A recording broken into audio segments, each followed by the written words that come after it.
Support courses have been trying TTO replicate SFAs, altering quirks, since they first appeared.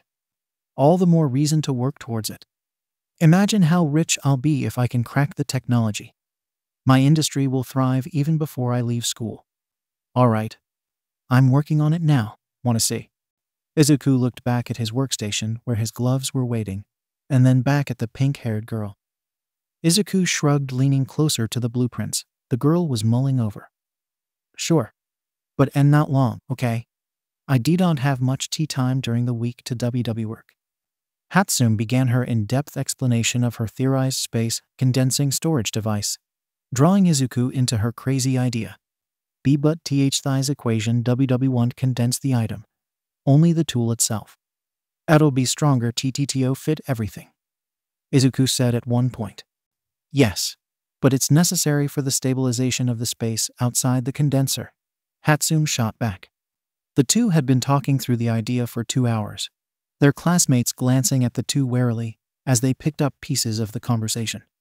If you want Powerloader Sensei to approve this, then maybe you should start with one piece at a tea time. You think to small, Midoriya. Go big or go home, plus ultra. P plus ultra D doesn't apply if your idea DD doesn't work. You need to figure out the kinks, or the smaller pieces, before fitting everything together. Hatsune pouted her lip for a moment before turning back to the blueprints. I'm not giving up on this baby, she grumbled. I'm not telling you to. I'm suggesting that you focus on a smaller piece of it. So that you have a better chance of completing the whole thing before graduation. That's your goal, right? Hatsune nodded, her smile brightening as she took out a red Sharpie, circling a piece of the blueprint and pulling out some blank pieces of paper to draw up ideas. The best place to start is the battery. No. Once I get that part down, it should solve a lot of the issues we've been having with the energy consumption and distribution among the objects. I still think an unnatural source is the best option, Izuku said, falling into line with her thought process. I already told you, a natural source rarely provides enough oomph to maintain the input necessary for such a large job. But if you can figure out a way to make it work, the whole thing will be much more stable, less likely to explode. It will also be cheaper to make, and be less likely to cause serious illnesses TTTO those who use it long term. That's true, but the amount of energy needed far outweighs the potent. Excuse me, Hatsune-san, Midoriya-san, Powerloader said from behind the two students. Both looked at him, irked at being interrupted. I am glad that the two of you are working so well together, but Midoriya-san hasn't even touched his project. I need a completed piece at least every 2 weeks for you to remain enrolled. Midoriya-san. Izuku grimaced and nodded. Sorry, sensei. I'll get right on it. As Izuku worked, his frustration grew. There was no way he could hide 2 full-sized knives in a single glove without it looking suspicious. The best he could manage with the current design was Senbon needles. If he scrapped the design, he could instead make wrist guards to hide them, but those had already been created. The boy groaned, looking back over at Hatsune, who was busily scribbling on the sheets of paper she had pulled out. These would work if I had condensing technology, he thought to himself, pulling out his own blank sheet and drawing up new plans. Once he completed, he walked back over to the girl to show his idea. She grinned. Midoriya-san, I thought I told you to go back to your station, Powerloader Sensei said as he circled back. Izuku grinned, holding out 2 sets of blueprints. I'll make something simple to turn in next week. But I have to work with Hatsune-san to create my original idea. Will you approve them?